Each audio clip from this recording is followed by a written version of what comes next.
নমস্কার বন্ধুরা, কেমন আছেন সবাই? আশা করি সবাই ভালো আছেন। আজকে সজনে শাকের একটা রেসিপি নিয়ে চলে আসলাম আপনাদের মাঝে।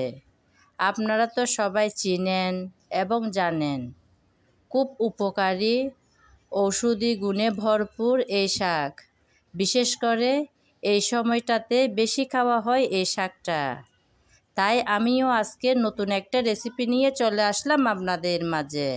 প্রথমে আমি শাক ডাঁটা থেকে আলাদা করে নেব। শাক তো আমি কেটে ধুয়ে পরিষ্কার করে নিলাম।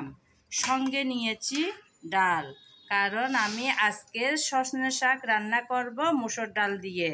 তাই এখানে 1 কাপ পরিমাণ ডাল আমি আগে থেকে ভিজিয়ে তারপর পানি থেকে তুলে নিলাম। এখন রান্নাটা বসানোর পালা। শুরুতেই আমি ডালগুলো সিদ্ধ করার জন্য একটা প্রেসার কুকারে নিয়ে নিলাম। পরিমাণ মতো পানি দিয়ে ডাল আগে সিদ্ধ করে নেব। প্রেসার কুকারে আমি 2 বার সিটি দিয়ে সিদ্ধ করে নিয়েছিলাম। এখন দিয়ে দিলাম হলুদ, তারপর দিচ্ছি জিরা ধনিয়া, তারপর দিচ্ছি পেঁয়াজ কুচি, তারপর দিচ্ছি রসুন কুচি। আবারও ঢাকনা দিয়ে ফুটিয়ে নেব ভালোভাবে। এখন স্বাদ মতো লবণ দিয়ে দিলাম।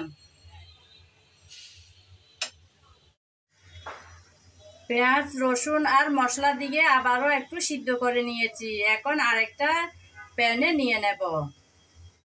সিদ্ধ করার পর আমি আরেকটা প্যানে ঢেলে নিলাম। আমার মনে হয় একটু পানি লাগবে, তাই এখন আমি পরিমাণ মতো ফুটানো পানি দিয়ে দিলাম। পানি দিয়ে একটু নেড়ে চেড়ে নিচ্ছি হালকাভাবে।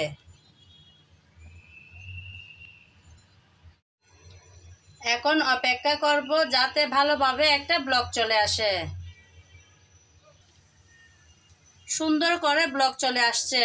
এখন আমি একটা ডাল ঘুটুনি দিয়ে একটু ভাঙা ভাঙা করে দেব।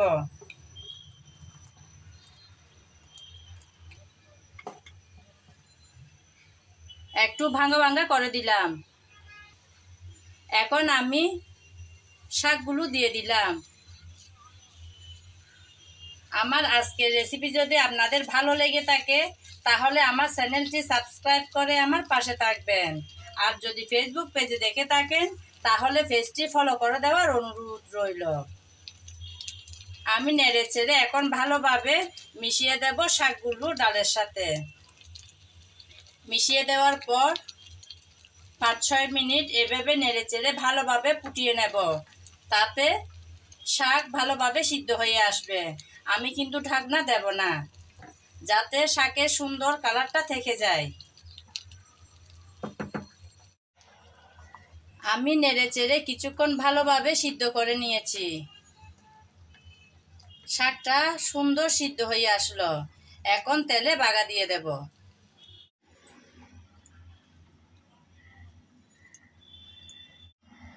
বাগা দেওয়ার জন্য চুলায় আমি কিছুটা তেল দিলাম একটা হাতার মধ্যে। তারপর পেঁয়াজ কুচি দিয়েছি। এখন দিলাম রসুন কুচি। তারপর 2-3টার মতন লাল শুকনা মরিচ। এগুলো একটু লাল লাল করে ভেজে নিতে হবে। লাল লাল করে ভেজে নিলাম রসুন, পেঁয়াজ আর মরিচ। এখন দিয়ে দেব শাকের উপর।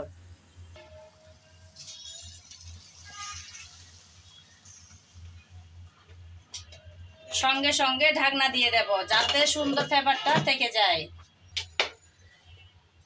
এই যে বন্ধুরা, রেডি হয়ে গেল মজাদার আজকে সজনে শাকের ডালের রেসিপি। আমার রেসিপি যদি আপনাদের ভালো লেগে থাকে একবার হলেও ট্রাই করে দেখিয়েন। অনেক মজার আর স্বাস্থ্যকরও বটে। এই সিজনে কিন্তু দারুণ একটা খাবার। আজ এ পর্যন্ত। সবাই ভালো থাকবেন। নমস্কার। আগামী ভিডিও দেখার আমন্ত্রণ জানিয়ে আজ এখানেই বিদায় নিলাম।